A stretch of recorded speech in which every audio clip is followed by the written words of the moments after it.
When I began this process, I thought I would come to the same conclusion, that I would recommend a public inquiry. Well, it would have been an easy choice. It would not be the correct one. Former Governor General David Johnston there saying a public inquiry into elections meddling is the wrong choice for the country and instead planning to hold public hearings. The opposition is squarely rejecting that conclusion, with Conservative leader Pierre Poilievre earlier today calling it a cover-up. He was unavailable for an interview. We did request through his office, but I spoke with his ethics critic Michael Barrett. Hi, Mr. Barrett. Good to see you again. Pleasure to be here. Thanks very much for making the time. I'm going to start the same way I started with Mr. Singh, with the NDP. Why, from your perspective, is an inquiry still needed when Mr. Johnston was pretty unequivocal that he did not see any evidence of malfeasance by the Prime Minister or other ministers? Well, a couple of things right off the top. First of all, Mr. Johnston's appointment to this role, we've identified it as it being inappropriate. He was a member of the Trudeau Foundation. He's a ski buddy of the Prime Minister's, his neighbor. And so this conflict of interest casts this in a very unfortunate light, because what we need at this time is for Canadians to be able to have confidence in what they're hearing so that they can understand the very troubling reports of foreign interference by Beijing in our elections. And we had a vote, and our House of Commons, a majority of members voted for an independent inquiry. And so to have this friend of the Prime Minister's say there's nothing to see here, well, we obviously reject that, because this is clearly a position that the Prime Minister made up, gave to a friend of his, and gave an outcome that looks very favorable for the Prime Minister. Let's parse apart that answer. First of all, let me ask you a little bit more about the way in which your party has been characterizing Mr. Johnston. He was appointed Governor General once, and then his term was extended by former Conservative Prime Minister Stephen Harper. Yes, he was a member of the Trudeau Foundation, so was Chuck Strahl, so was Peter Lougheed, so was Bill Davis. Are they all inherently corrupt too? Well, none of those folks have been asked to conduct an investigation into foreign interference after the Trudeau Foundation is reported to have accepted $140,000 of money that was backed by Beijing. And we know that this was an influence operation by officials in Beijing using cutouts here in Canada to gain access to the Prime Minister. And we heard a committee that only one time in Alexandre Trudeau's 20 years at the foundation did he sign a donation agreement, and it was for this cash from these Beijing-backed donors. And within 5 months of the Prime Minister's brother signing this unprecedented donation agreement, both of these cutouts acting on behalf of Beijing had direct access to the Prime Minister. Well, he also indicated in that, and not to get into weeds on this story because it diverts from the inquiry, that those conversations with those donors began 2 years before the Prime Minister became the Prime Minister. So it throws a bit of cold water on the idea that this is all about gaining access to the PM. Well, it's the contention made by CSIS in reporting in the Free Press, by Global News and the Globe and Mail that have made those allegations. We're simply saying that it's inappropriate to have members of the Trudeau Foundation, which has been targeted in a foreign influence operation, investigating foreign influence. And there's a pattern here, Vassy. So the Prime Minister asked Maurice Rosenberg to do a report on the effectiveness of the tools that they're using to combat foreign interference in our elections. Mr. Rosenberg is the CEO of the Trudeau Foundation.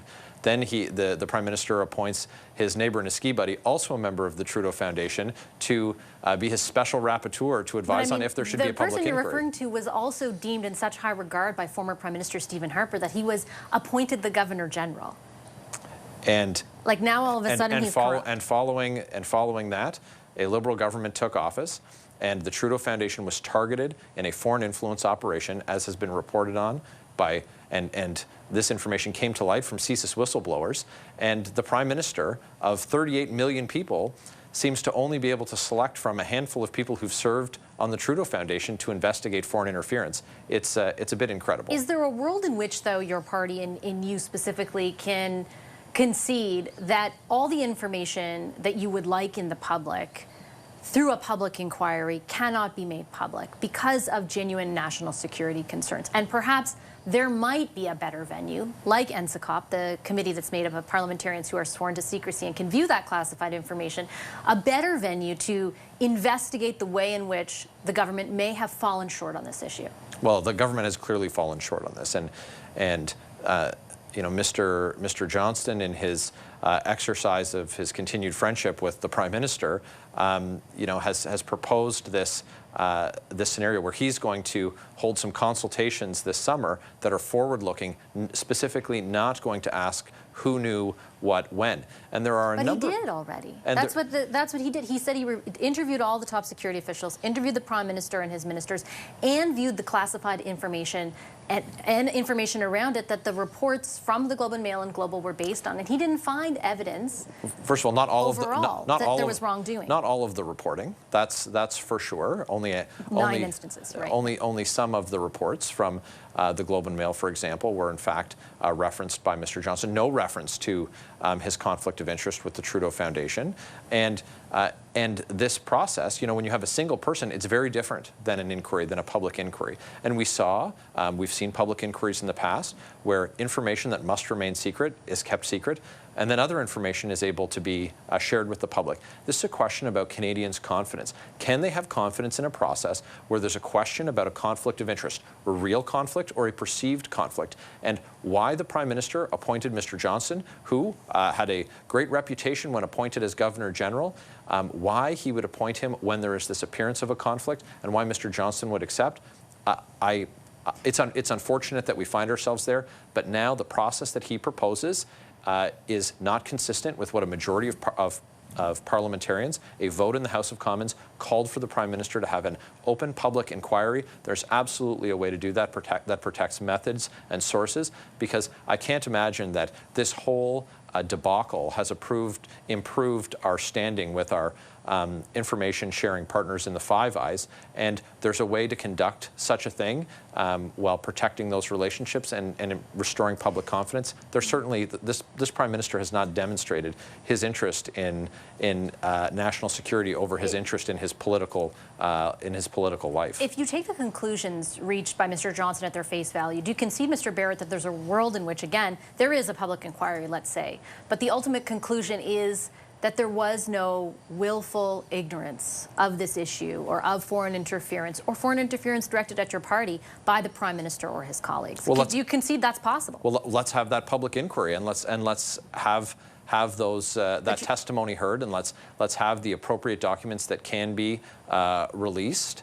You know, the Prime Minister's talked about declassification, so they concede that there is more information that likely can be shared, but they're saying we're not going to share it because we've already asked the questions and seen everything that needs to be seen. A public inquiry is not just someone picked by the Prime Minister. A personal friend of the Prime Minister who is the only person who gets to ask questions and review evidence, and the proposals that have been put forward are about silencing the opposition in spite of the will of Parliament. It's, you know, we have all the opposition parties collaborating to agree on what should happen, and the Prime Minister, who is holding a minority position, says, you know what, we're going to do our own thing anyway. I certainly understand that point, but with respect, my question, Mr. Barrett, was whether you concede of a possibility that actually the Prime Minister is not willfully trying to advance the causes of people who are interfering in our electoral system to the detriment of your party. You have framed the issue as such even prior to an inquiry beginning. Do you concede that it might not be that possible?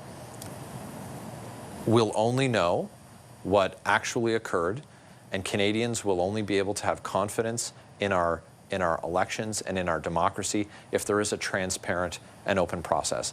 That is not what they were given when the Prime Minister appointed someone who he describes as a close friend and who sat as a board member on the foundation that shares his family name, who in seeking out, Mr. Johnston, in seeking out if he was in a conflict, asked another member of the Trudeau Foundation if he was in a conflict of interest. A former Supreme Court Justice, to be fair. You know, there's... Like I said, Chuck Strahl, Bill Davis, Peter Lougheed, are their reputations impugned too because they sat there? None of them have been asked to investigate foreign interference after the Trudeau Foundation was used as a vehicle by Beijing to target the Prime Minister in an influence operation. It shows incredibly poor judgment on behalf of the Prime Minister, and this is exactly why we need an open, public, transparent inquiry, and that's what we're going to continue to call for, because that's what Parliament voted on and passed. And it's incumbent on the Prime Minister to respect our democratic institutions that he claims he's trying to protect. That's certainly what we're trying to do. Mr. Barrett, I'll leave it there. Thank you very much for your time today. A pleasure. Thanks for having me.